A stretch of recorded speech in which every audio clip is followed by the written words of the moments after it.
गीता अध्ययन के सेशन में आप सभी का स्वागत। जहां हम राणा सर के साथ भगवत गीता के चौथे अध्याय को जानने का प्रयास कर रहे थे।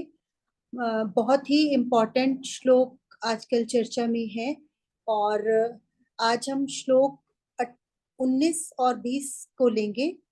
सर को प्रणाम और निवेदन कि आज की चर्चा की शुरुआत करें। ओम वसुदेव सुतं देवं कंसचाणूरमर्दनं देवकी परमानंदं कृष्णं वंदे जगद्गुरुं।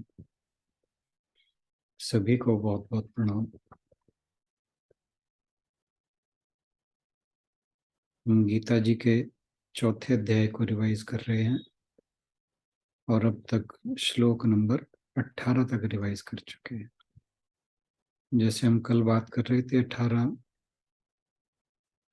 इस अध्याय का बहुत ही इम्पोर्टेंट श्लोक है, जिससे हमें पता लगता है कि हमें किस प्रकार के कर्म करने चाहिए, या इस बात को एनालाइज करने में हेल्प मिलती है क्या जो हम कर्म कर रहे हैं वो ठीक हैं कि नहीं, वो करने लायक हैं कि नहीं, क्या वो जो वेदों के नियम हैं उनके अनुसार हैं कि नहीं, क्या वे हमें कर्म बंधन से मुक्त करेंगे कि नहीं करेंगे, क्या वो हमारे मोक्ष का कारण बनेंगे कि नहीं बनेंगे। तो ये बहुत जरूरी हो जाता है। और यही भगवान जी ने 17वें श्लोक में कहा था कि गहना कर्मणो गति, और कहा कर्मण बोधव्यम विकर्मण विकर्म बोधव्यम अकर्म बोधव्यम गहनो कर्मणा गति, कि कर्मों का जो रहस्य है वो काफी गहन है, गहरा है। उसे हमें समझना चाहिए कि अकर्म क्या है, कर्म क्या है, विकर्म क्या है, ताकि जो हम अपने दैनिक जीवन में जो भी करें तो हमें पता रहे कि हम ये जो कर्म हम करने जा रहे हैं वो हमारे लिए उचित है या अनुचित है। ये हमें हमारे लिए जो फल उत्पन्न करेगा वो किस प्रकार के हों। तो ये सारी बातें इन श्लोकों से क्लियर होती हैं और इसी चर्चा को आगे आज हम 19th श्लोक से आगे ले रहे हैं। गीतांजलि बहन से अनुरोध के 19th श्लोक के ऊपर अपने विचार रखें। Hariom sir, Hariom everyone. अब जब हमने कर्म, अकर्म और विकर्म के बारे में जान लिया है, तो अगले 19वें श्लोक के अंदर जो है हमें जो जानना है, पहले मैं श्लोक बोलती हूँ उसके बाद एक्सप्लेन करती हूँ। यस्य सर्वे समारंभा काम संकल्प वर्जिताः ज्ञानाग्नि दग्ध कर्माणं तमाहुः पंडितं बुधाः। इसमें एक शब्द पंडित जिसका इस्तेमाल किया गया है, जब हमें कर्म, विकर्म और अकर्म के बारे में ज्ञान हो गया, हमारे सारे जो कर्म है अब इससे प्रेरित है कि हमें ना तो उसको कोई कामना के साथ करना है, ना कोई संकल्प लेके करना है।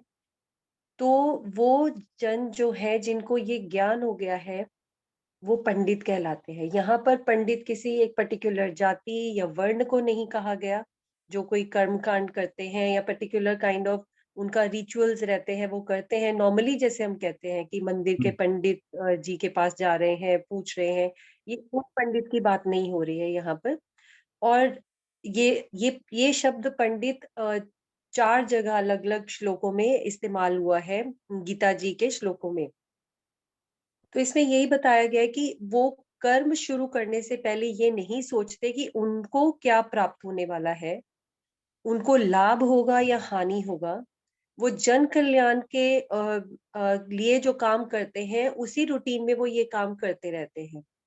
तो उनके जो सारे कर्म हैं वो ज्ञान रूप अग्नि में भरते हैं, उनको कोई लेना देना नहीं है, क्योंकि जब भी हम कोई संकल्प लेके या कामना के साथ कर्म करते हैं, तो हम एक्सपेक्टेशन रखते हैं। जब हमारी एक्सपेक्टेशन पूरी नहीं होती है, फिर हम क्रोधित होते हैं, ईर्ष्या करते हैं, जिनके जिनके साथ अच्छा हो गया या जिनको उनके कर्मों का अच्छा फल मिल गया, तो हमें ईर्ष्या भी होती है उनसे। और इसमें ये भी है कि अ, अगर हम ऐसा ना सोच के कोई कर्म करते हैं, तो हमें कामना में आसक्ति नहीं होती। मतलब कोई ना कामना होगी, कामना नहीं होगी तो आसक्ति नहीं होगी, आसक्ति नहीं होगी तो ना क्रोध जागेगा, ना ईर्ष्या होगी, ना ही लालच होगा। क्योंकि जैसे-जैसे हम मटेरियल वर्ल्ड को प्रेफरेंस देते हैं, जैसे-जैसे हमें ये लगता है कि जो ब्लिस है, जो हैप्पीनेस है वो मटेरियल वर्ल्ड के अंदर है, तो उससे क्या होता है कि हमारी कामनाएँ बढ़ती जाती हैं। एक के बाद हम किसी और चीज़ की प्राप्ति चाहते हैं और फिर और चीज़ों की प्राप्ति चाहते हैं और बड़ा उससे प्राप्त करना चाहते हैं और फिर ऐसे ही ये जो है सिलसिला चलता रहता है। तो इस श्लोक में यही कहा गया है कि जो समदर्शी है, जो हर किसी में तत्व रूप को देखता है, जो किसी कर्म को बिना कामना और संकल्प के करता है, वही पंडित है। किसी वस्तु की उन्हें इच्छा नहीं होती है, किसी वस्तु के प्रति आकर्षण नहीं होता है। जैसे एग्ज़ाम्पल के लिए हम ले सकते हैं कि जैसे गुलाब का फूल है, हमने उसे देखा, हमने उसे प्रेज़ किया, हमने उसकी ब्यूटी को एप्रिशिएट किया और फिर भगवान को धन्यवाद दिया कि हमारी साइट को इतना सुंदर दृश्य दिखाने के लिए। तो बिल्कुल। इसमें हमारी कोई कामना नहीं थी। हमने एक भगवान की खूबसूरत दी हुई जो देन है हमें, हमने उसको एप्रिशिएट किया। लेकिन अगर मैं गुलाब का फूल देखती हूँ और फिर मैं ये सोचती हूँ कि ये बालों में लगा हो तो बहुत अच्छा हो, मेरे घर के गुलदस्ते में लगा हो तो बहुत अच्छा हो, मैं अगर किसी को दूँगी तो वो खुश हो जाएगा, फिर इन रिटर्न मुझे प्रेज़ करेगा या मुझे कुछ देगा, तो फिर वो हम वहाँ पर अपनी कामना और अपने संकल्प साथ जोड़ लेते हैं और फिर हम उन कर्मों के फल स्वरूप फिर हमें कुछ ना कुछ तो मिलेगा ही। वो फिर जो है निल नहीं होते हैं, वो अकर्म नहीं होते हैं। जी, अब मैं अगला 20वाँ श्लोक पढ़ देती हूँ एंड जो मैं समझ पाई वो बताती हूँ। त्यक्त्वा कर्मफलासङ्गः नित्यतृप्तो निराश्रयः कर्मण्यभिप्रवृत्तोऽपि नैव किंचित करोति सः। बहुत ही खूबसूरत श्लोक है ये, जिसमें ये बताया गया है कि बेसिकली हम सब जो है वो परमपिता परमात्मा जिसका हम अंश है, तो हमारी जो हैप्पीनेस है ना वो आउटर वर्ल्ड में नहीं है। हम एक्चुअली क्या होता है मटेरियल वर्ल्ड पे आश्रित हो जाते हैं अपनी हैप्पीनेस के लिए कि हमें एक पर्टिकुलर अमाउंट मिलेगा तो हम ज्यादा अच्छा कर सकते हैं, हम इस फील्ड में होते हैं तो ज्यादा अच्छा कर सकते हैं। हमारे पास जो भी होता है ना हम कभी भी उससे सेटिस्फाई नहीं होते, हमें ये लगता है कि जो दूसरों के पास है, वो ही सबसे अच्छा है। तो इस तरह से जब हम सोचते हैं और हमारी जो खुशी है, हमारी जो हैप्पीनेस है, वो आउटर वर्ल्ड पे डिपेंडेंट रहती है, तो फिर हमारे जो प्रॉब्लम्स हैं, उसकी शुरुआत होती है। हमारे जो माइंड में chaos और अलग-अलग तरीके के ख़्याल आते हैं और डिससैटिस्फाइड रहते हैं हम, उसकी शुरुआत हो जाती है। लेकिन अगर हम सब कुछ परमपिता परमेश्वर को समर्पित कर रहे हैं, right from the beginning we eat something, हम कुछ खा रहे हैं, जो हमें प्राप्त हुआ है उसके लिए हम धन्यवाद देते हैं उन्हें, तो हर चीज प्रसाद के रूप में स्वीकार कर रहे हैं, तो फिर परमपिता परमेश्वर ही हमारा ध्यान रखते हैं, फिर हमें किसी चीज की चिंता करने की जरूरत नहीं होती। तो हम टोटल ब्लिस में रहते हैं। तो हमें बेसिकली संसार का आउटर वर्ल्ड का सहारा नहीं लेना चाहिए, क्योंकि हर चीज टेम्परेरी है। जो परमानेंट है वो एक ही चीज है, वो ब्लिस। जब हम माइंड और बॉडी कॉम्प्लेक्स को लेके बहुत अहंकार करने लग जाते हैं, मेरी चीज है, मुझे मिली है, तो ये सब चीजें जो है हमारे दुखों का कारण बनती हैं। तो इसलिए नित्य तृप्त होने के लिए हमें सबसे बढ़िया यही है कि हम जो है परमपिता परमेश्वर को समर्पित हो जाए।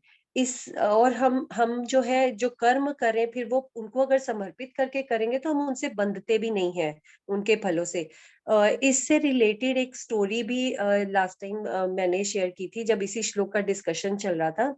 कि वृंदावन में गोपियों ने व्रत रखा होता है, तो वो श्री कृष्ण के पास जाती हैं कि उन्हें अपना व्रत खोलना है, और उन्होंने तरह तरह भांति भांति के भोजन बनाए हैं, तो वो किसको जाकर वो भोजन अर्पित करें या खिलाएं, जिसके बाद वो अपना जो फास्ट है वो तोड़ सके। तो कृष्ण जी जो होते हैं वो उनको बोलते हैं कि आप दुर्वासा ऋषि के पास जाओ, और वो यमुना पार बैठे होते हैं, तप कर रहे होते हैं। यमुना जी उफान पे होती हैं, तो वो कहते हैं कि हम वहां कैसे जाएं। कृष्ण जी उन्हें बोलते हैं कि आप यमुना मैया को बोलो कि अगर कृष्ण अखंड वो है ब्रह्मचारी है, तो आप को रास्ता दे दे।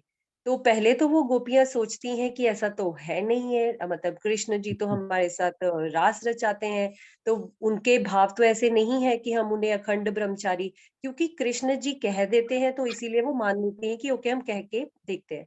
वो कहती हैं और यमुना जी उन्हें रास्ता दे देती हैं, तो वो बहुत सरप्राइज्ड होती है, लेकिन फिर वो चली जाती हैं। वहां जाकर जब वो इतना सारा भोजन जब लेके जाती हैं और दुर्वासा ऋषि जी को देती हैं, दुर्वासा ऋषि जी इतना नहीं खा सकते, लेकिन सिर्फ उन गोपियों का मन रखने के लिए कि वो इतनी दूर उनके लिए ये सब भोजन लेके आई हैं, तो वो सब भोजन ग्रहण करते हैं ना चाहते हुए भी, उनको जरूरत नहीं होती है, but still he takes it, क्योंकि वो भगवान को अर्पित कर रहे होते हैं उस वक्त, क्योंकि भगवान के सामने यही प्रे कर रहे होते हैं कि it is just because of them that they have got it to me from such a long distance, इतनी बाधाएं पार करके, इतना विश्वास रख के, तो वो अर्पित करते हैं अपना वो कर्म भगवान जी को। तो जब वापस जाना होता है, अगेन उन्हें रास्ता चाहिए होता है, तो दुर्वासा ऋषि जी बोलते हैं आप यमुना मैया को बोलिए कि अगर मैंने भोजन नहीं खाया है तो आपको रास्ता दे दे। अब वो फिर अचंभित हो जाती हैं कि हमारे सामने ही तो मतलब अभी ऋषि जी ने खा लिया सारा खाना, और फिर वो बोल रहे हैं कि नहीं खाया, तो एंड देन जब वो बोलती हैं तो उन्हें रास्ता मिल जाता है। जब वो पहुंचती हैं तो फिर वो श्री कृष्ण को जाकर ये सवाल पूछती हैं, तो उनको इसी श्लोक के माध्यम से उसका जवाब मिलता है कि वो किसी भी कर्म से बंधे नहीं थे, उनके भाव जो थे वो प्योर थे, उनके मन में किसी भी कामना, किसी भी संकल्प या किसी भी इच्छा का कोई भी वास नहीं था उस वक्त जब वो ये कर्म कर रहे थे। Thank you sir. Thank you too, अच्छे से आपने बताया, कोशिश की थी सर। Thank you. जय गोपाल भाई साहब बोलना चाहेंगे? हाँ जी, जय श्री कृष्ण जी। जय श्री कृष्ण प्रभु। चौथे अध्याय का 19वां श्लोक है। हाँ जी, हाँ जी। तो जो भी आप कर्म करते हैं, जो कर्म कामना के रहित हो वो कामना के रहित हो, और जिसके हमारी सारी कामनाएं ज्ञान रूपी अग्नि द्वारा भस्म हो गई हो, उसको पंडित लोग भी, उसको ज्ञानी जन लोग भी पंडित कहते हैं। जिसको ज्ञानी जन लोग पंडित कहते हैं, आम लोगों का तो बात नहीं उसमें। आम लोग तो जिसको पंडित कहे, हम पंडित मानते हैं के बारे कि ज्ञानी जन लोग जिसको पंडित कह देते हैं, वो ज्ञानी लोगों से भी, मतलब ज्ञानी लोग उसको अपने से ऊपर मानते हैं। तो ये पंडित लोग सभी कामनाओं से कल्प के बिना होते हैं। पंडित लोग जो भी है उनमें वो कामनाएं नहीं होती। कुछ कामनाएं ऐसी होती हैं, हम बाह्य रूप से वो हैं, हम उनके हम कहते भी हमारी कामना नहीं है, पर आकर्षण भी किसी का वो भी काम नहीं है। आकर्षण से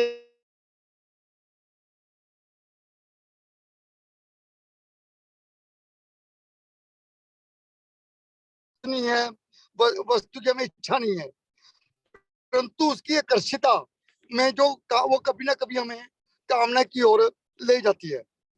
और कर्म प्रारंभ से ही कामना का त्याग करके, मतलब कई बार ऐसा होता है, देखो ये मैंने ना समझता 18वां 19वां इकट्ठे ही मेरे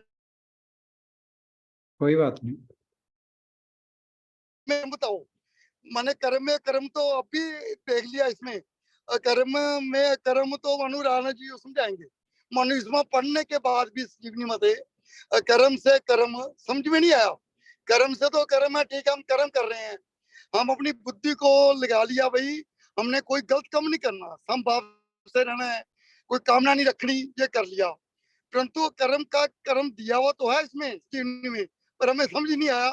वो तो हमें आपसे समझना पड़ेगा। कर्म से ठीक है, अच्छे कर्म करते हुए भी हमारे से कोई गलत कर्म हो रहा है तो कर्म में कर्म है वो, तो ये आपसे समझना पड़ेगा। बाकी युद्ध के लिए हम कहते हैं भी कोई युद्ध ना करो किससे।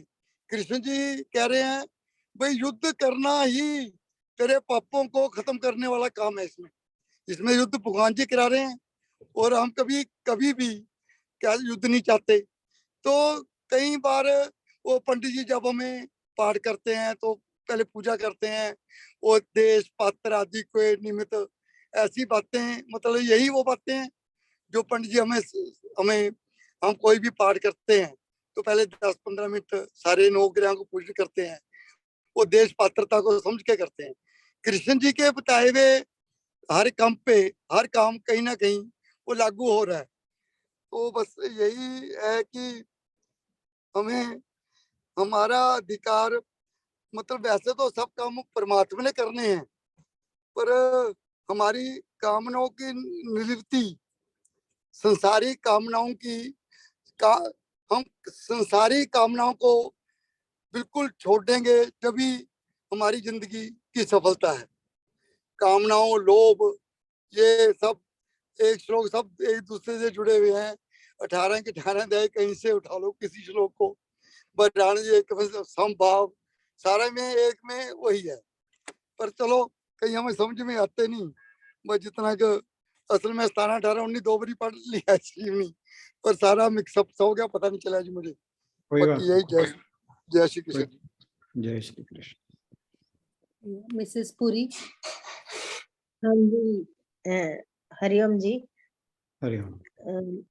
इसमें ये कहा है कि जिस मनुष्य के जो सारे वो कर्म करता है वो बिना किसी कामना और संकल्प के होते हैं, तो उसके समस्त कर्म ज्ञान रूपी अग्नि के द्वारा भस्म हो गए हैं। उसे महापुरुष, उस महापुरुष को ज्ञानी जन भी पंडित कहते हैं। मतलब ये कि जो मनुष्य काम तो देखो सारे बंदे कर्म तो सारे ही करते हैं, लेकिन जिसके मन में कोई कामना नहीं होती, काम तो करते ही रहने हैं, लेकिन बिना कामना के और बिना संकल्प के जिसके कर्म होते रहते हैं, वो सिर्फ दृष्टा भाव से ही कर्म करते रहते हैं। जैसे शरीर के अंग हैं, आंखों ने देखना है, हाथों ने काम करना है, पैरों ने चलना है, सारे कर्म तो सारे अंगों द्वारा होते रहते।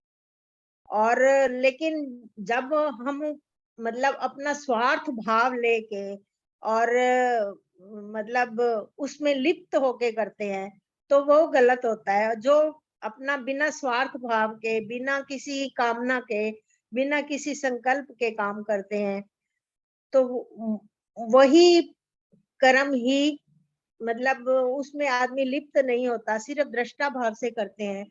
तो वही वही जो महापुरुष हैं उन्हीं को ही पंडित कहते हैं, ज्ञानी जन। और जो कर्मों में अपने फल की इच्छा भी नहीं रखते, ये 20वां श्लोक है, तिक्ता कर्म फलासंगा नित्य तृप्तो निराश्रय कर्मण्ये भी प्रवृत्तोपि नैव कंचित करोति सह।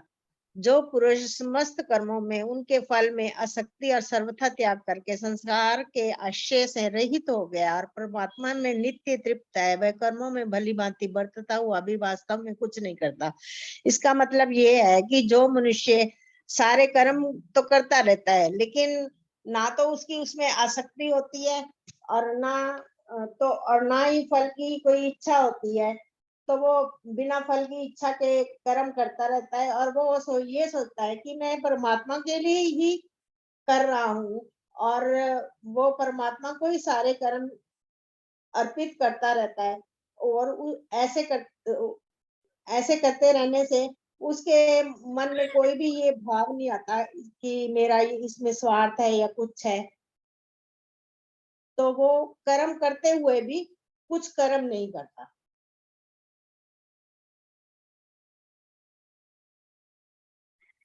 Thank you. और कौन बोलना चाहेगा इन श्लोकों पे?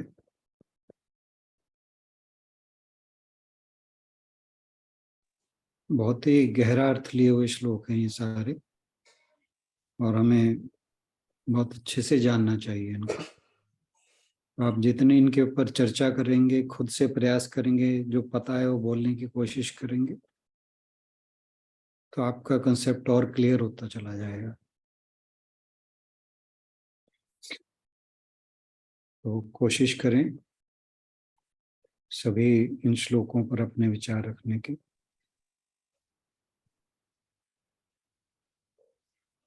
तो ये श्लोक बताते हुए आपने ये भी कहा था कि जैसे हम जो जो ऐसे व्यक्ति हैं उनका उनका सोच या उनका दृष्टिकोण वैसा ही हो जाता है जैसा जैसे परमात्मा का दृष्टिकोण है। जैसे परमात्मा हर चीज में लिप्त नहीं होते और सब काम करते हैं, ऐसे ही वो भी अपनी सोच से इतना ऊपर उठ जाते हैं कि दिनचर्या के कार्य करते हुए या गृहस्थ में रहते हुए भी उनको वो काम कभी भी प्रभावित नहीं करते। फिर आपने ये भी बताया था कि जैसे ज्ञान की अग्नि से वो प्रारब्ध कर्म हमारे भस्म हो जाते हैं, तो उसमें ये था कि जैसे रुई का ढेर बहुत सारा पड़ा हुआ है और उसमें एक छोटी सी चिंगारी भी अगर डालते हैं तो वो पूरी रुई जल जाती है। और ये श्लोक में फिर थोड़ी सी आशा की किरण हमें दिखाई थी, तो अंजू जी को ये लगा कि शायद अंजू जी ने तब ये पूछा भी था कि इसका मतलब तो ये है कि अगर अब हम सही रास्ते पे या कुछ भी ऐसे कर्म कर रहे हैं जो कि स्वार्थ रहित है, तो इसका मतलब हमारे पुराने जो प्रारब्ध है या जहाँ हमें लगता है कि कुछ भी गलत हो रहा है या कुछ भी, वो सब खत्म हो जाएगा। तो तब भी आपने ये क्लियर किया था कि ये नहीं है कि वो प्रारब्ध कर्म है वो तो हमें वैसे के वैसे आएंगे ही हमारे सामने, जो हमने किया या कुछ भी है, लेकिन हमारा दृष्टिकोण ऐसा चेंज हो जाएगा कि वो चीजें हमें प्रभावित नहीं करेंगी। जैसे आज छोटे बच्चों से बात करते हुए उन्हें चैप्टर पढ़ा रहे थे सर जैनिज्म का, उसमें और बुद्धा की टीचिंग्स बता रहे थे, तो यही आ रहा था उसमें भी मन में कि हम राजा किसे कहते हैं, कि राजा वही है जो मन का राजा है, जिसके मन पे विजय जिसने अपने प्राप्त कर ली है। अदरवाइज जैसे हम खुद लोग हैं, हमारे पास सब कुछ होते हुए भी हम अपने मन में इतनी संकीर्णता है कि फिर भी हमें कई बार यही लगता है कि अभी भी हमारे पास ये चीज नहीं है, या जब बहुत बार आप कहते हैं कि हमारे पास बड़ी गाड़ी नहीं है या इससे बड़ा घर नहीं है, तो अभी भी हम मन से गरीब अपने आप को महसूस करते हैं शायद। लेकिन कई बार देखा है कि शायद कोई नहीं, मेड्स बिल्कुल। भी, हाँ, और कई बार हमारे घर में मेड्स भी कई ऐसी आती हैं, वही हमारे लिए एग्जाम्पल बन जाती हैं कि वो इनके पास इतनी कम अर्निंग होते हुए भी उनमें संतुष्टता इतनी है कि उनको कभी ऐसा चिंतित होते हुए नहीं देखा। वो कहते हैं कि कोई बात नहीं, जिसने अभी तक किया वो आगे भी करेगा। बच्चे भी उनके इतने ज्यादा होते हैं, फिर भी उनको परमेश्वर पूरा विश्वास है कि नहीं, जिन्होंने दिए हैं वो इनकी जरूर पालना भी करेंगे। तो आपने बहुत अच्छे से हमें ये वाले श्लोक समझाए थे, और दोबारा सुन रहे हैं तो उतना ही और इनको आनंद आ रहा है इनको पढ़ने से या सुनने से। एक चीज और कह दूं कि आपने कहा इसमें जो बात आई कि ज्ञान अग्नि दग्ध कर्माणि, तो यहाँ पर जहाँ तक मुझे याद आ रहा है कि मैंने ये नहीं कहा था कि प्रारब्ध कर्म जो हैं वो खत्म हो जाएंगे, क्योंकि प्रारब्ध कर्म तो हमें भोगने पड़ेंगे। प्रारब्ध कर्म क्या है? जो हमें ये जीवन मिला है, वो तो जो जीवन मुक्त हो गया है, जिसे एनलाइटनमेंट हो गई है, वो उसके लिए वे है। अब एक व्यक्ति जिसने भगवान के स्वरूप को जान लिया है, जो उस मुक्तावस्था, जीवन मुक्तावस्था तक पहुंच चुका है, ऐसा नहीं है कि फिर उसके जीवन में कष्ट आना बंद हो जाते हैं या वो कर्म करना छोड़ देता है। वो ऐसा नहीं। जो उसका प्रारब्ध, जिसके फलस्वरूप उसे ये जीवन मिला है, उसके जो दुख सुख का अकाउंट है वो उसे क्लियर करना पड़ता है। लेकिन जो संचित कर्म है, जो ये मैंने ये बात बताई थी ना कि जैसे रामकृष्ण परमहंस ने बल्कि ये कहा था कि जैसे जो हमारे संचित कर्म है वो जैसे कपास का एक बहुत बड़ा पहाड़ ऐसे हैं, और ज्ञान की अग्नि ऐसी है कि उस जो कपास का पहाड़ है उसमें अगर एक तीली लगा दें, माचिस की तीली डाल दें, तो वो धू धू करके जल जाता है। तो संचित कर्म हमारे ज्ञान अग्नि में इस तरह से जल जाते हैं। इसका मतलब क्या हुआ कि जो जीवन मुक्त हो गया है, जो एनलाइटन हो गया है, उसका जो पास्ट कार्मिक अकाउंट है वो खत्म हो जाता है। लेकिन जो उसे उस संचित कर्मों में से प्रारब्ध के रूप में मिला है, वो उसे जब तक उसका जीवन है वो भोगना पड़ता है। दुख सुख उसके जीवन में जो भी आएंगे वो उसे भोगने होते हैं, उनसे उसका छुटकारा है। प्रारब्ध भोगना पड़ता है, संचित कर्म खत्म हो जाते हैं। जीवन मुक्त हो गया तो आगे के जो कर्म, वो आगे कर्मों का करता नहीं रहता, तो आगे भी उसके लिए संस्कार कर्मों के नहीं बनते।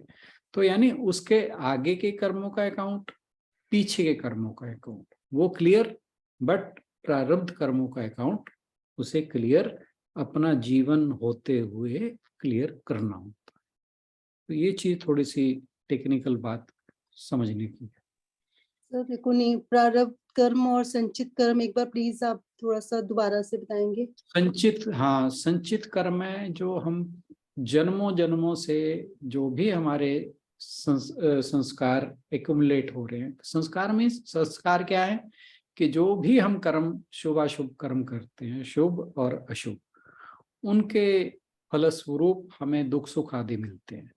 वो एक अकाउंट क्रिएट होता चला जाता है जन्मों जन्मों से, जो हम करते आ रहे हैं वो एक अकाउंट बन जाता है। उस अकाउंट को बोलते हैं हम संचित कर्म। संचित मीन जो संचय किया है हमने जन्मों जन्मों से, तो वो हो गया संचित कर्म। अब उस संचित कर्म में से कुछ पार्ट हमें जितने भी जीवन मिलने हैं आने वाले समय में, उन संचित कर्मों से कुछ पार्ट विधाता उठा लेता है। उसके बारे में शास्त्रों में कहीं नहीं लिखा कि वो क्या चीज होती। वो एक, ये समझिए आप, एक कंप्यूटर प्रोग्राम है जिसमें हम कहते हैं ना कि जैसे किसी ने, बहुत से लोगों ने प्लॉट अप्लाई किया, उसमें से लॉटरी उन्होंने निकाल दी, जिसकी निकल गई निकल गई।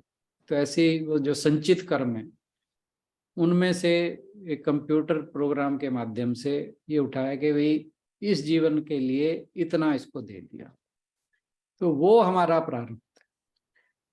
तो ये जब तक संचित कर्म हमारे साथ चलते रहते हैं, और प्रारब्ध में जो हमारा प्रेजेंट लाइफ है, इसमें हम कर्मों का अगला निर्माण करते रहते हैं, शुभ अशुभ करते हुए। किसी का पाप बनेगा, किसी का पुण्य बनेगा, अगर हम स्पिरिचुअली इंक्लाइंड नहीं हैं, अगर हम स्पिरिचुअली ग्रो नहीं कर रहे हैं, अगर हमें ये जो भगवान जी ये बता रहे हैं इन श्लोकों में, हमें इस चीज का ज्ञान नहीं है कि कर्म अकर्म और विकर्म क्या है, और उसके अनुरूप हम अपने कर्मों का निर्धारण नहीं करते हैं, तो फिर हमारे हर जीवन में शुभ अशुभ कर्मों के अनुरूप कर्मों का संचय होता चला जाता है, और उसी में से बार बार हमारे लिए प्रारब्ध के रूप में कुछ निकलता चला जाता है। क्लियर हुआ कि भाई कुछ और? नहीं, ठीक है सर। सर इसका मतलब तो ये हुआ ना, जैसे संचित कर्म सारे होते हैं, तो उस संचित कर्म से प्रारब्ध कर्म आए, लेकिन जब हमें ज्ञान की ज्वाला, मतलब हमारे में ज्ञान हो जाएगा, हमें विवेक जाग जाएगा, तो उसके अकॉर्डिंगली हम सही करेंगे, तो हमारे आगे कर्म संचित नहीं बनेंगे। बट आपने कहा है उससे भी पिछले संचित भी भस्म हो जाएंगे। बिल्कुल, यही आप कहना चाह रहे हैं? बिल्कुल बिल्कुल बिल्कुल। नहीं तो फिर जो जीवन मुक्त है वो, उसे मोक्ष की प्राप्ति कहाँ है? अच्छा, जीवन मुक्त को मोक्ष की प्राप्ति तभी होगी जब उसका कार्मिक अकाउंट क्लियर हो जाएगा। ये तो हमें पता होना चाहिए कि मोक्ष का मतलब है कि every karma of your has been taken account for. Ashu, ये तो फिर बहुत बढ़िया चांस है कि अभी से हम मतलब ज्ञान अपने अंदर पैदा कर ले, ताकि हम पिछले अपने कर्मों को भी बिल्कुल खत्म कर सके, कार्मिक बिल्कुल। अकाउंट को भी, और आगे के भी कार्मिक अकाउंट को खत्म कर सके। इसलिए तो वो याज्ञवल्क्य जी ने कहा था उसके अंदर, क्या नाम है, बृहदारण्यक उपनिषद के अंदर, कि जिस व्यक्ति ने इस जन्म में ब्रह्म को प्राप्त नहीं किया उसने अपना जीवन व्यर्थ गवा दिया। क्योंकि यू नेवर नो कि हम पता नहीं क्या क्या करते हैं। जैसे स्वामी विवेकानंद कहते हैं, हम शुभ कर्म करते हुए भी अशुभ हो जाते हैं हमारे से। तो पता नहीं हमसे क्या गलत हो जाए, पता नहीं अगला जन्म मनुष्य का मिलेगा कि नहीं मिलेगा, है ना। तो ये तो बहुत जरूरी है कि हमें प्रयास करना चाहिए कि इसी जन्म में ही हम जीवन मुक्त हो जाए। इसका मतलब तो ये बिल्कुल सोच विचार करके।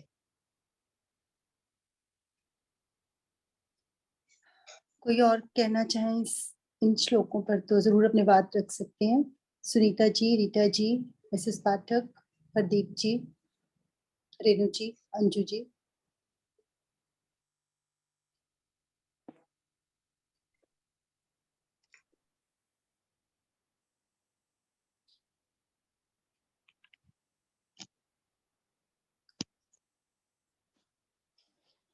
सर, आपने एक और एग्जाम्पल भी दिया था, वो किसी संत का था या कौन थे जो वृंदावन में जाकर सेवा करते थे और मजदूरी किया करते थे, लेकिन मजदूरी लेने के टाइम पे वो वहां से गायब हो जाते थे और बहुत दिन तक ऐसे ही चलता रहा।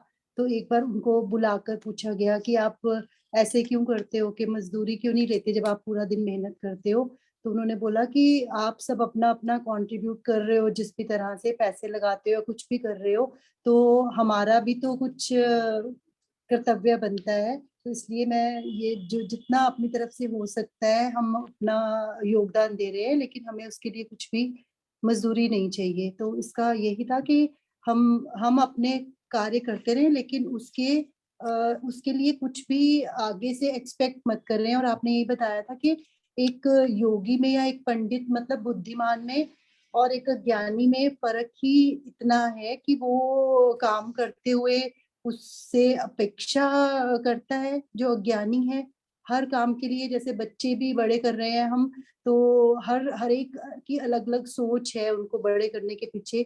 किसी को ये लगता है कि ये बड़े होके हमारे लिए करेंगे, जैसा ज्यादातर तो हम यही सोच के करते हैं। या किसी बड़े का भी हम कुछ करते हैं तो हमें यही लगता है कि हम उनका कर रहे हैं, तो आगे से अगर हम करेंगे तो हमें भी मिलेगा, है ना। बिल्कुल। एक्चुअली हमारे सारे कर्म जो हैं वो किसी ना किसी एक्सपेक्टेशन को लेके प्रेरित होते हैं। ये देखिए ना, इस श्लोक की शुरुआत ही देखिए क्या है, यस्से सर्वे समारंभा काम संकल्प वर्जिता। कि हम जो भी कर्म शुरू करते हैं उसके पहले ही हम कोई ना कोई हमारे साथ, जिसे हम कहते हैं ना कि कोई एक्सपेक्टेशन पहले जुड़ी होती है। हम काम का आरंभ ही हम इस बात से करते हैं कि मैं ये करूंगा तो ये हो जाएगा, है ना। और कुछ अगर मुझे चाहिए, इसका मतलब क्या है कि मेरे अंदर कोई अभाव है। कोई भी इच्छा जो है, इच्छा हमारे मन में तभी जागृत होती है जब हमें उस चीज का, उस वस्तु का अभाव लगता है कि मेरे पास ये नहीं है, मैं ये करूंगा तो ये मुझे वस्तु प्राप्त हो जाएगी, यही इच्छा। अब ये इच्छा जागृत हुई, उसके लिए फिर मैं प्लान करता हूँ कि मैं ये करूंगा, ऐसे करूंगा, तो ये हमारे मन में संकल्प पैदा हो गया। तो शुरुआत हमारे मन में किसी अभाव को पूरा करने के लिए मन में एक विकार पैदा होता है, जिससे संकल्प विकल्प का निर्माण पैदा होता है, जिससे हमारे सारे कर्म प्रेरित होते हैं। और उस प्रेरणा से जब हम कर्म करते हैं तो उनके शुभ अशुभ आदि फल हमारे सामने आते हैं। और त्यक्त क्या था, ज्ञाना नहीं, ज्ञाना त्यक्त्वा कर्म फल संगम। तो एक्चुअली क्या है, हम कहते हैं कर्म के फल का त्याग। एक चीज हमेशा ध्यान रखें कि फल का त्याग नहीं हो सकता, क्योंकि कोई भी कर्म बिना फल उपजाए हो ही नहीं सकता। तो भगवान जी कह चुके हैं कि हम कर्म तो जो भी करेंगे वो आज कल परसों, वो that depends upon divine nature, कि वो उसका फल कब आएगा। अब हमें करना क्या है कि उस फल के साथ आसक्त नहीं। हम फल का त्याग नहीं कर सकते, हमें फल का आसक्ति का त्याग करना है, उस फल के प्रति अनासक्त होना है कि जो आएगा आएगा, उसे हम प्रसाद के रूप में, भगवान के प्रसाद के रूप में ग्रहण करेंगे। तो ये है कर्म फल त्यक्त्वा फल कर्म संगम। और ये तो कर्म फल का जो संग है उसका त्याग की बात होगी। फिर कहा काम संकल्प वर्जिता, फिर कामना का त्याग और संकल्प का त्याग। क्योंकि कोई भी कामना की पूर्ति बिना संकल्प के नहीं हो। संकल्प मीन्स विल। हम बहुत बार ये बात करते हैं कि भी आदमी को कुछ अचीव करने के लिए उसके पास विल पावर होनी चाहिए। तो ये जो संकल्प की शक्ति है उसे विल पावर कहा जाता है। तो विल पावर किस लिए चाहिए? संकल्प को पूरा करने के लिए, इच्छा को पूरा करने के लिए। तो अगर इच्छा ही नहीं होगी तो हमें संकल्प विकल्प की जरूरत ही नहीं रहेगी, हमारे मन में विकार ही नहीं पैदा होगा, संकल्प विकल्पों का निर्माण ही नहीं होगा। तो हमारा काम और संकल्प, कामना और संकल्प ये वर्जित हो गए। कर्म फल का जो संग है वो त्याग हो गया। जब ये हो गया फिर ज्ञान अग्नि जो है वो सभी कर्मों को दग्ध कर देती है, जला डालती। और जो ऐसा व्यक्ति है उसे कहा कि ज्ञानी भी पंडित बोलते। This is what this shloka means to tell us. फिर त्यक्त्वा, अच्छा मैंने मिक्स कर दिए 19 और 20 मिक्स कर दिए। त्यक्त्वा कर्म फला संगम, ये 20वें में आ गया। ठीक है ना, बात वही है कि जब काम और संकल्प का हम वर्जित हो जाएंगे तो कर्म फलों के प्रति हम अनासक्त अपने आप हो जाएंगे।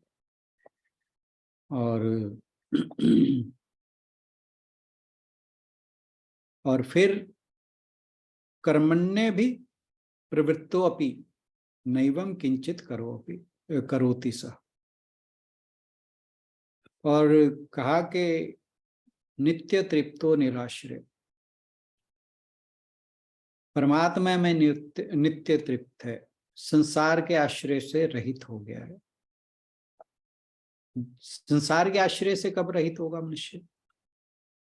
जब उसके लिए कोई इच्छा की पूर्ति नहीं रह जाती, जब उसके मन में कोई अभाव नहीं रह जाता। अभाव नहीं रह जाता, अविद्या अपने आप खत्म होने लगती है। क्योंकि अभाव के कारण ही हमारे मन में इच्छाएं पैदा होती हैं। इच्छाएं जहां हमारे मन में आती हैं वही हमारी अविद्या का कारण है। तो जैसे जैसे हमारी इच्छाएं कम होने लगती हैं, इच्छाओं का अभाव होने लगता है, तो जो हमारे मन में अभाव था वो जाता रहता, हम पूर्णता की ओर बढ़ने लगते हैं। हम पूर्णता की ओर बढ़ने लगते हैं, फिर संसार का आश्चर्य कहाँ रह गया? फिर तो कहा जो ईश्वर है उसी में, परमात्मा में ही नित्य तृप्त है। परमात्मा में नित्य तृप्त का मतलब है कि we are established in our own self. और वो कब होगा? मैं स्वामी जी को सुनता था तो वो कहते थे कि भगवान तो हमारे थ्रू अभिव्यक्त होने के लिए भटकते घूमते हैं। कि भगवान जी, एक तो बात ये है कि वो तो सर्वज्ञ हैं, सर्वव्यापी हैं, तो वो तो कहीं ऐसा तो है नहीं कहीं गए हुए हैं, और ऐसा भी नहीं कि हमसे कहीं दूर है। तो ये जो जीवन हमें मिला है, ये परमात्मा को अभिव्यक्त करने के लिए मिला है। और वो अभिव्यक्त कब होंगे? जब हम खाली होंगे, है ना। Something can come in when there is a space there. तो हमें अपने अंदर एक स्पेस क्रिएट करना होगा, और वो स्पेस कब क्रिएट होगा? जब हमारे अंदर से इच्छाएं, राग द्वेष, घृणा, लोभ, मोह, ये जो जितने हमारे मन के विकार हैं, जब ये निकलेंगे तो वहां पे एक वैक्यूम क्रिएट होगा। और वो वैक्यूम जो क्रिएट होगा, उसे भरने के लिए भगवान जी आ जाएंगे। ठीक है ना। तो हमें अपने अंदर वैक्यूम क्रिएट करना है। कैसे? ये जो हमारी जन्मों जन्मों से कंडीशनिंग हुई है, इस कंडीशनिंग को अनडू करना है। एक्चुअली हम सोचते हैं कि परमात्मा को हमने प्राप्त करना है। परमात्मा तो प्राप्त है हमें, वो कहीं गए थोड़ी हैं, वो तो हमारे भीतर ही है, हम ही हैं। दिक्कत क्या है कि हमने उस, जैसे कहते हैं ना, सूर्य को बादल से जैसे ढक जाता है, तो उसका प्रकाश कहीं जाता थोड़ी है। वो तो ढका हुआ है, इसलिए लग रहा है कि हमें प्रकाश चला गया। प्रकाश तो वहीं का वहीं है। तो बादल हटता है, सूर्य फिर प्रकाशित होता है। तो ऐसे ही हमारा जो सत्य स्वरूप है, शाश्वत नित्य चैतन्य स्वरूप है, वो तो हमारे भीतर ही है। वो तो स्वयं प्रकाशित है। हमारा जो ये कंडीशनिंग है, हमारे जो संस्कार हैं जन्म जन्म के, इन्होंने अविद्या के रूप में उसे ढक रखा है। और जैसे ही हम अनकंडीशनड होते चले जाएंगे, उन्हें धीरे धीरे निकाल के फेंकते जाएंगे, अपने अंदर जगह बनाते चले जाएंगे, तो वो अभिव्यक्त होना शुरू हो जाएंगे। और अब इस चीज को देखिए कि संचित कर्म क्या है? यही जो हमारे ऊपर संस्कार जम रहे हैं, हम उन्हें उठा उठा के फेंक रहे हैं। संचित कर्म अपने आप ही खत्म हो रहे हैं। संचित कर्म खत्म हो रहे हैं, भगवान अभिव्यक्त हो रहे हैं। भगवान, अब दूसरी तरीके से ले लो कि भगवान अभिव्यक्त हो गए तो हमारे संचित कर्म ज्ञान अग्नि में दग्ध हो गए। तो किसी तरह से भी बात को समझ। सुनीता बहन जी कुछ कहना चाह रही हैं? हाँ जी सर, एक चीज और आपकी आवाज कट रही है थोड़ा जो पहले, आवाज आपकी कट नहीं। अब आ रही है, हाँ जी, अब आ रही है। हाँ जी, हाँ जी, हाँ जी। हाँ जी, जब जब हमने ये वाला शुरू किया था, तो एक और क्वेश्चन अराइज हुआ था कि हम जब कहते हैं कि वो संतुष्ट है, अगर वो संतुष्ट है मतलब सेटिस्फाइड है, तो why would you want to work? तो फिर हमें काम करने की क्यों जरूरत है? तो इसका ये था कि अगर एक कोई बिल्कुल संतुष्ट है और सब संकल्प उसके खत्म हो गए हैं, सारी डिजायर सबको उसने अपने कंट्रोल में कर लिया है, तो उसका जो वो कर्म करता है, तो वो जैसे परमात्मा कर्म करते हैं, जैसे वो सृष्टि चक्र चलाते हैं, वो उसी तरह से देखता है। बिल्कुल उसका नजरिया वैसा ही हो जाता है। तो वो भी फिर अपने, उसको जो भी काम करने हैं वो सारे काम करता है विदाउट एनी अटैचमेंट और बिना अपना किसी स्वार्थ के। तो काम तो उसकी इंस्पिरेशन उसकी यही होती है कि वो काम कर रहा है क्योंकि उसको वो सृष्टि चक्र का एक हिस्सा है और उस चक्र को उसने चलाते रहना है। जो उसका कर काम है उस सृष्टि चक्र में, वो काम उसको करते ही रहना है। बिल्कुल। तो ये मैं ऐड करना चाह रही हूँ। जी जी, थैंक यू।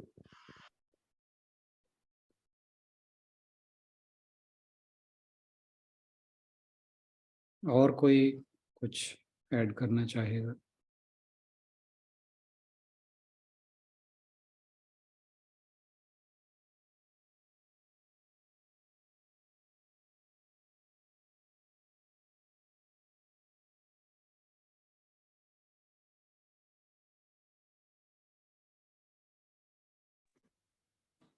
सर एक बार हमने ये शायद बात की थी ना कि जब मोक्ष तभी हम हर व्यक्ति को ये जैसे ज्ञान, कर्म और भक्ति, इन तीनों को पहले क्रॉस करना होता है।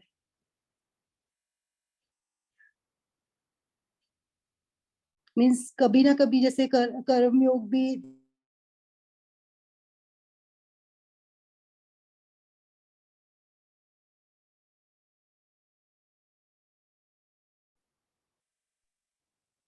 दोबारा बोलिए, आपकी आवाज कट गई थी। मैं ये पूछी थी सर कि जैसे हर व्यक्ति को कर्म योग, ज्ञान योग और भक्ति योग तीनों से होकर गुजरना पड़ता है मोक्ष से पहले। पहले तो ये समझो कि जो भक्ति है वो भी एक किस्म का कर्मयोग ही है। ओके। हाँ, भक्ति भी हमें ज्ञान का अधिकारी बनाती है, कर्म भी हमें ज्ञान का अधिकारी बनाती है। तो अंततः तो जिस बात को हम मोक्ष कहते हैं, का प्रकाश, बिना ज्ञान के मोक्ष होना संभव नहीं है। तो ज्ञान जो है वो एक कल्मिनेशन है ऑफ भक्ति और कर्म। मार्ग आप भक्ति का चुन लो, तब भी कर्म किए बिना नहीं रह सकते। चाहे आप कर्म का चुन लो, तो जब ये हम बात पहले भी कर चुके हैं कि जो ज्ञान है, ज्ञान का अधिकारी मनुष्य तब बनता है जब उसका मन पूरी तरह शुद्ध हो जाता है। और मन को शुद्ध करने के लिए दो ही तरीके हैं, कर्मयोग या भक्ति योग, या दोनों। और स्वामी विवेकानंद कहा करते थे ये तीनों को मिला के चलना चाहिए, कि कोई भी मार्ग अपने आप में पूर्ण नहीं है। अब जैसे अर्जुन कह रहा है कि मैं सिर्फ ज्ञान योगी फॉलो करता हूँ और काम चल जाएगा, युद्ध करने की जरूरत नहीं है। तो भगवान जी ने वहां उससे बिल्कुल साफ मना कर दिया। तो और ये नहीं है कि भी मैं तो अब कर्मयोग करूंगा, पहले मन को शुद्ध करूंगा, ज्ञान से मेरा कोई लेना देना नहीं, भक्ति से मेरा कोई लेना देना नहीं, वो भी गलत है। तो अगर आप ज्ञान को साथ लेके, भक्ति को साथ लेके कर्म करते हैं, चाहे वो कोई अब जैसे कोई डायनामिक व्यक्ति है जिसे कर्म में विश्वास है, तो उसे भी अगर वो ज्ञान और कर्म का भक्ति का सहारा लेगा तो उसका जो ग्रोथ है वो एक प्रॉपर डायरेक्शन में और एक सुचारू रूप से चलेगी। लेकिन हमें ये समझना चाहिए कि कर्म और भक्ति दे आर नॉट एक्सक्लूसिव। क्योंकि भक्ति में भी कर्म है,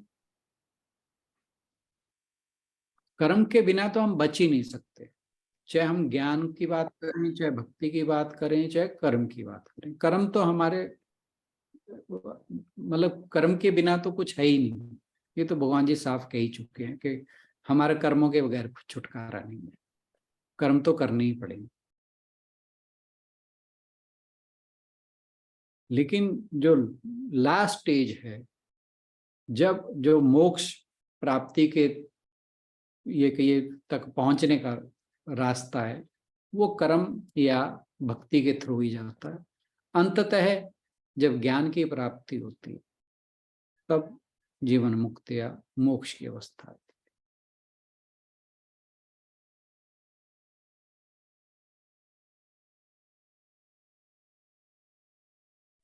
है। कोई और कुछ कहना चाहें? गीतांजलि बहन ने कुछ है? हाँ जी। अंजू जी ने भी कुछ नहीं कहा आज। मैं यही वो अर्जुन जी का ही एग्जाम्पल लेना चाह रही थी कि उन्होंने भी ऐसा प्रश्न किया था भगवान श्री कृष्ण से कि कर्म योग और भक्ति योग में से कौन सा मार्ग उनके लिए उपयुक्त है, तो वो श्रेष्ठ कौन सा है तो वो उनको बताएं। लेकिन बात वहीं आ जाती है कि जब हमने समर्पण कर दिया, जब हमारे सारे कर्म समर्पित हो गए, ना हम कर्ता का भाव रख रहे हैं, ना भोक्ता का भाव है हमारे बीच, तो ऑटोमेटिकली वो भक्ति भाव से ही हो गया। बिल्कुल बिल्कुल बिल्कुल। वो एक्चुअली ये डिस्कशन या डिबेट के लिए अच्छी है बातें, पर अगर अदरवाइज देखो तो सारा कुछ एक ही बात है। जी सर। पर हम इंटेलिजेंट लोग हैं ना, तो हम उसमें क्या नाम है, लॉजिक में ज्यादा पढ़ते हैं, जी सर। इसीलिए तो वो अनलर्निंग की बात आती है। सर वही है कि एक्चुअली लेवल्स सबके अलग-अलग है, मतलब इवन ज्ञान प्राप्ति के बाद भी देखें कि अगर हम दूसरों को आंकना शुरू कर दें तो फिर वो हमारा ज्ञान, तो मतलब ज्ञान बस फिर तो सब कुछ ही बंटाधार हो जाएगा, दूसरों को एग्जैक्टली आंकना वो तो हमारा, ही नहीं। बिल्कुल बिल्कुल वो हमारा ज्ञान ज्ञान ही नहीं रह गया, क्योंकि हर किसी की अपनी एक जर्नी होती है, उसका अपना एक पेस होता है कुछ भी सीखने का। इसीलिए आप ये देखिए कि कई बार हम क्लास में जिन बच्चों को नालायक समझते हैं ना, वो बहुत जी अच्छा कर जाते हैं, जी और सर। जिन्हें हम बहुत होशियार समझते हैं वो ट्रिप कर जाते हैं मौके पे जाके। तो बात वही है कि हम चीजों को लेते कैसे हैं। और ये भी बात जरूरी है कि हमें किसी को भी जज करना बहुत गलत है। और जैसे हम कई बार बात करते हैं, अंजू बहन जी कहती है ना कि मैं तो सबसे पीछे हूँ, इसलिए मैं तो प्रश्न करने से घबराती नहीं।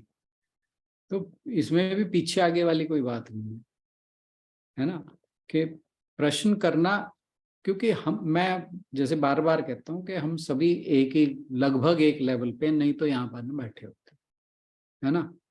तो और अगर यहाँ पे हम सारे इकट्ठा हैं तो इसका मतलब है हम थोड़ा बहुत इधर उधर उधर करके सारे एक ही लेवल पे बैठे।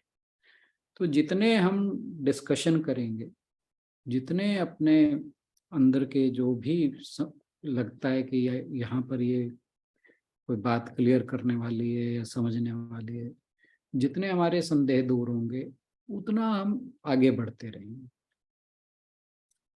और इसमें जजमेंटन होने वाला तो अगर कोई होता है तो उससे बड़ा मूर्ख कोई नहीं, मैं बिल्कुल स्पष्ट शब्दों में कहना चाहूंगा। क्योंकि किसी को जज करने से पहले हमें खुद को जज करना, दूसरों पे उंगली उठाने से पहले बुरा जो देखन मैं चला बुरा ना मिलिया कोई, जब मन खोजा अपना मुझसे बुरा ना कोई। तो ये तो जज अगर करना है तो सबसे पहले खुद को इवेल्युएट करना है, तो सबसे पहले खुद को।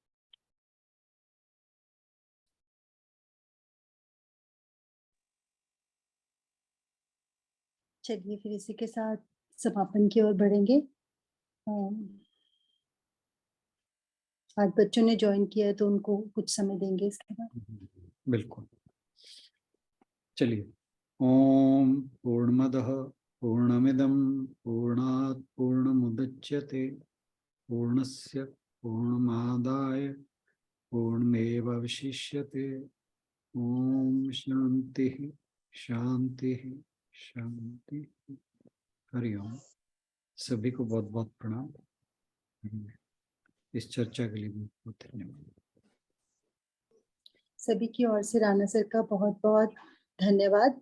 कल मिलते हैं भगवत गीता के अगले श्लोकों के साथ, श्लोक नंबर 21 और 22।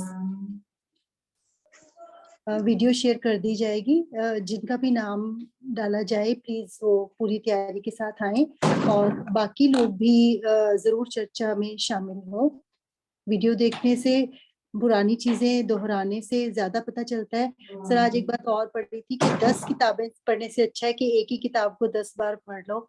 ये अगर एक ही आपको समझ में आ गई तो वो ज्यादा अच्छा है, बजाय इसके कि हम हर रोज और वही सर की बात बिल्कुल ठीक लगती है कि हमें तो क्यूरियोसिटी रहती है कि हम जाने फटाफट के आगे क्या है, अगले चैप्टर में क्या है। बट अगर एक को भी अच्छे से समझ लिया, एक श्लोक को भी समझ लिया अच्छे से और बिठा लिया मन में, तो वही हमारा शायद उद्धार कर देगा। Thank you so much everyone. ये हाँ जी श्लोक ही सर। देख लीजिए आप, इन श्लोकों में किसी भी एक श्लोक को पकड़ के आप चलने लगो तो और कुछ जानने की जरूरत ही नहीं है, कोई एक ही श्लोक पकड़ो। तो वैसे हम कहते हैं ना कि आजकल हम सिखा नहीं रहे, पर आज जैसे बच्चों को पढ़ा रही थी ना, 6th क्लास का चैप्टर था वो, मीन्स काफी चीजें दी तो हुई हैं। हमारी गलती है कि हम वो रट्टे में ज्यादा लग जाते हैं, और वो समझाने की मतलब टीचर पे डिपेंड करता होगा क्लास में कि टीचर कैसा समझा रहा होगा उस सब्जेक्ट को। बट ये काफी चीजें बहुत बहुत डिबेट चलती है इस बात के ऊपर कि हमें अच्छी बातें पढ़ाई ही नहीं जाती स्कूलों में, लेकिन स्कूलों में पढ़ते ही कहाँ है?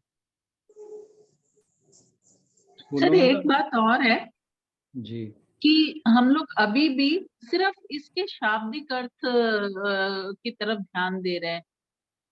मुझे ऐसे लगता है तो नहीं कि जो कहना हमारी चाहिए। डे टू डे प्रैक्टिकल बातें हैं ना, या प्रॉब्लम्स हैं, या मन में जो प्रश्न आते हैं, जैसे मैं तो ज्यादातर वही बात करती हूँ जो मेरी डेली लाइफ में आसपास देखती हूँ या मेरे साथ हो रहा होता है। तो मुझे लगता है ऐसे करने से हम ज्यादा शायद गीता जी को मतलब तब हमारे लिए ज्यादा फायदे की है। शाब्दिक अर्थ पढ़ के, शाब्दिक अर्थ सुन के उसको मन में बिठा करके वो बात तो नहीं आती, जब तक उसको हम प्रैक्टिकली कोई भी एक्शन करते वक्त हमें वो वाली बात ध्यान ना आ जाए। देखिए, जब दूसरा चैप्टर मैंने शुरू किया था, जहां तक मुझे याद है, उसकी इंट्रोडक्शन में मैंने एक ही बात कही थी। मैंने 3 शब्दों का प्रयोग किया था, श्रवण मनन निधिध्यासन। निधिध्यासन यही चीज है जो आप कह रहे हैं। रही बात शाब्दिक अर्थ की, तो शाब्दिक हम जब इतनी इस पर डिस्कशन करते हैं, इतनी चर्चा करते हैं, तो हम खाली शाब्दिक अर्थों पर तो नहीं रहते, चिंतन मनन तो हमारा चलता है। और फिर जो प्रश्न आते हैं वो हमारे निधि ध्यासन वाले ही प्रश्न होते हैं, वो इम्प्लीमेंटेशन के प्रश्न होते हैं। तो तो कर्म तो यही है ना, इम्प्लीमेंटेशन ही तो है कर्म, ये सारी जो डिटेल चल रही है। बट इम्प्लीमेंटेशन भी तो तभी होगा ना जब हमें पता होगा। अगर पता ही नहीं होगा पहले तो उन चीजों को जानना, अब जैसे हमें लगता है कि बहुत सारी चीजें हमने नहीं बचपन में पढ़ी, अगर पढ़ी होती तो शायद हमारा जीवन कुछ और तरह से हम जीते। तो अभी भी अगर हम मुझे समझ जाएंगे तभी हम उन पे इम्प्लीमेंट कर पाएंगे ना।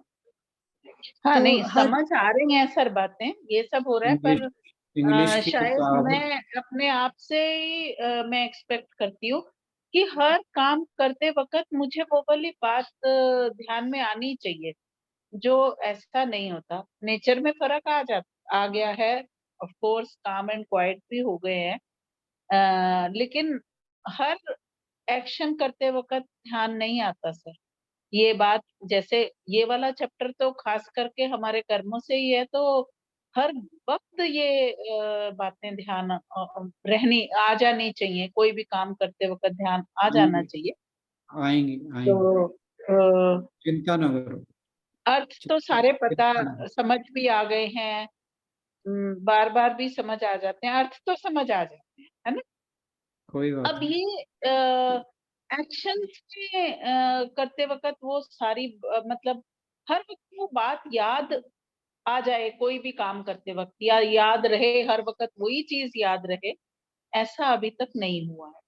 होएगा वो, चिंता न तो यही हम आगे पढ़ेंगे ना कि अभ्यास, और हम पहले भी पढ़ते रहे हैं अभ्यास हमारी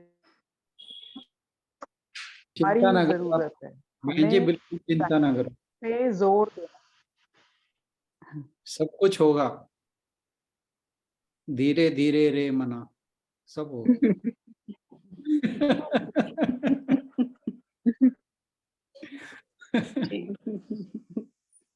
चलिए इसी के साथ प्रार्थना की ओर बढ़ते हैं। बच्चों को थोड़ा सा टाइम देना चाहूंगी आज इसके बाद। जी जी। डॉक्टर सुनीता जी, आप करेंगे आज की प्रार्थना? सुनीता दीदी। हाँ जी, हाँ जी, हाँ जी।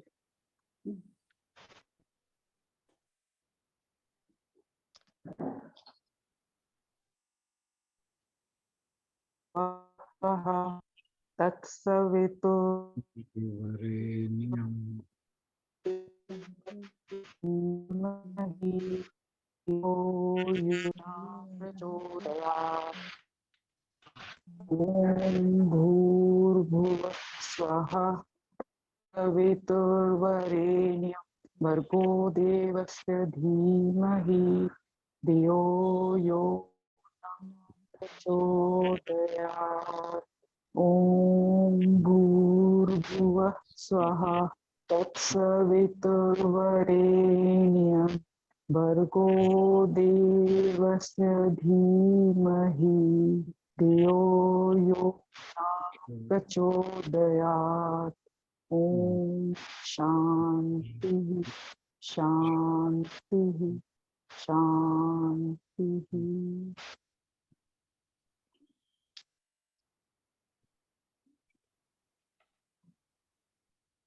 चलिए, आप सभी का बहुत बहुत धन्यवाद। कल मिलते हैं अगली चर्चा में। Thank you everyone. Hari Om. Hariom.